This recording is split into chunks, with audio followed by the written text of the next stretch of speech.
Itu foto cetakan baru.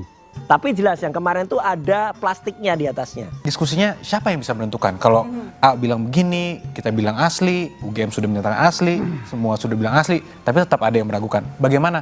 Satu-satunya melalui putusan pengadilan.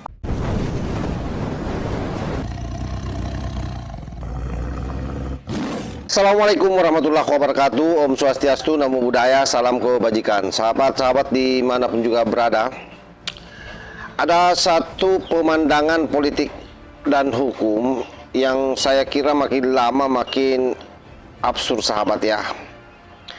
Roy Panci CS selalu saja tampil galak dan paling yakin, dan bahkan klaim ahli di atas ahli lah.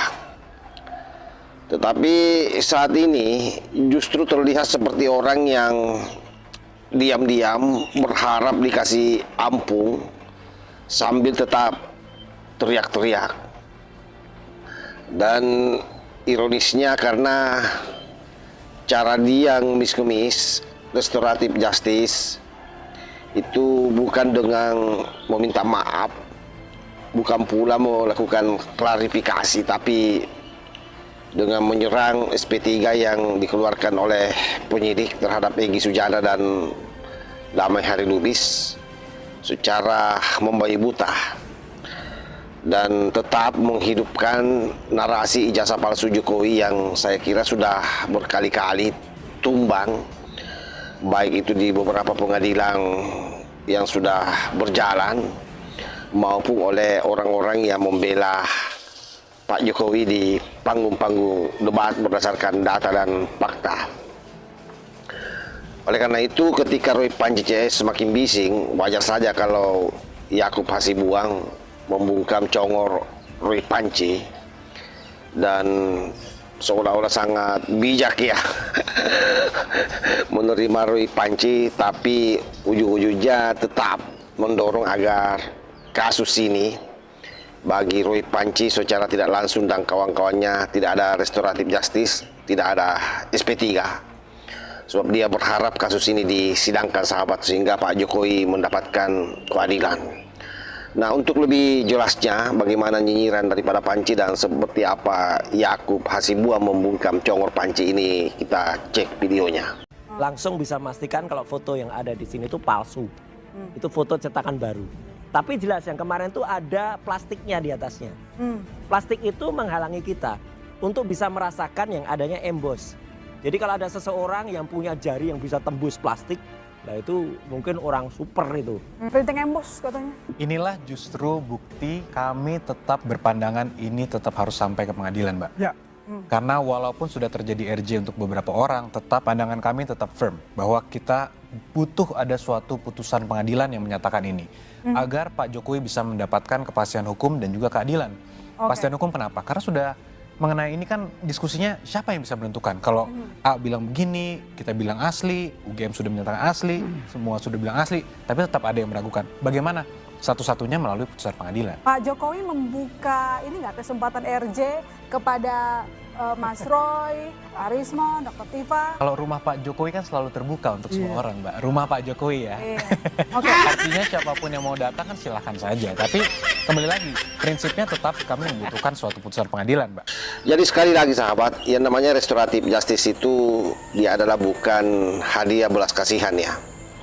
Apalagi hadiah buat orang yang masih menyerang seperti Panci ini. Makanya menurut Prof. Muladi, salah seorang kriminolog UI ya, restoratif justice itu mensyaratkan itikat baik.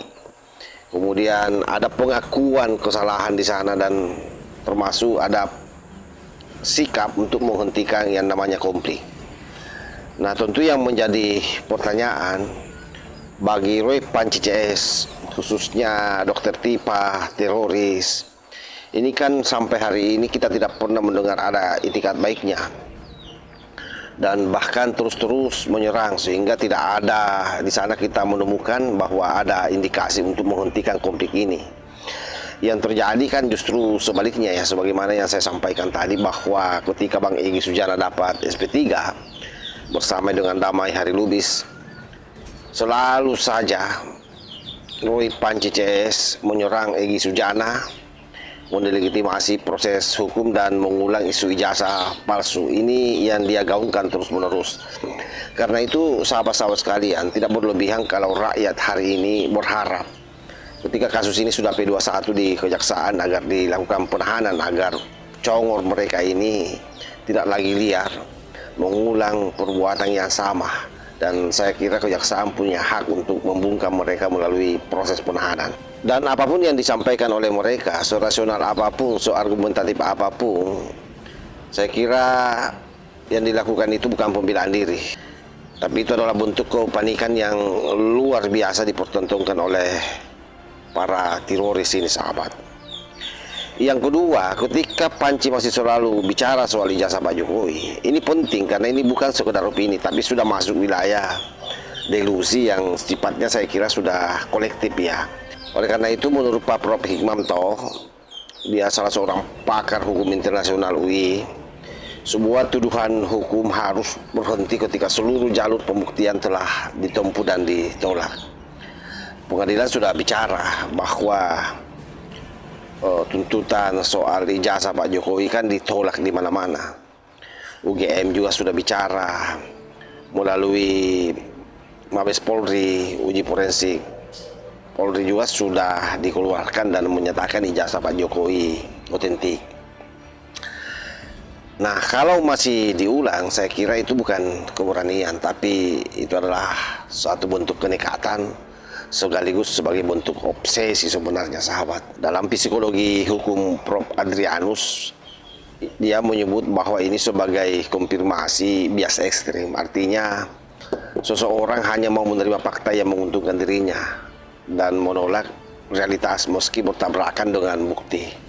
Roy Suryo CS hari ini saya kira bukan sedang melawan kekuasaan, tapi dia sedang melawan kenyataan bahwa seluruh narasinya rungkat, tapi tetap saja berjuang, tetap saja merasa benar. Oleh karena itu ketika respon Yakub Hasibuan, banyak yang kemudian saya kira salah paham ya, seolah mengira Yakub lemah karena cenderung memberikan ruang kepada Panci, tetapi di sisi lain kita melihat ketegasan terakhir dalam pernyataannya bahwa tidak enak saja kalau dia mengatakan tidak ada maaf bagi kamu, Roy, karena tetap berharap agar kasus ini masuk di pengadilan. Dan itu artinya bahwa Roy Panci beserta para kawan-kawanannya akan kewalahan karena mereka tidak memiliki data dan fakta. Yang diandalkan sampai hari ini hanya opini liar di media sosial. Oleh sebab itu, seluruh narasi Panci, sekuat apapun dia bungkus, terlihat sesungguhnya bahwa dia sangat berharap adanya RJ, sahabat. Yang rumit karena seolah-olah tetap tegar melawan, tidak mau mengakui salah. Ingin damai tapi terus menyerang. Coba betapa kucluknya ini Roy Panci. Dan kalau kita mau jujur, ini ibarat orang minta maaf sambil tetap menyolot. Lalu heran kenapa tidak dimaafkan. Kan begitu, karena Bang Egy Sujana dan Damai Hari Lubis sudah dimaafkan, sudah mendapat maaf lebih awal dari Pak Jokowi. Wallahul muwaffiq ila aqwamit thariq. Wassalamualaikum warahmatullahi wabarakatuh.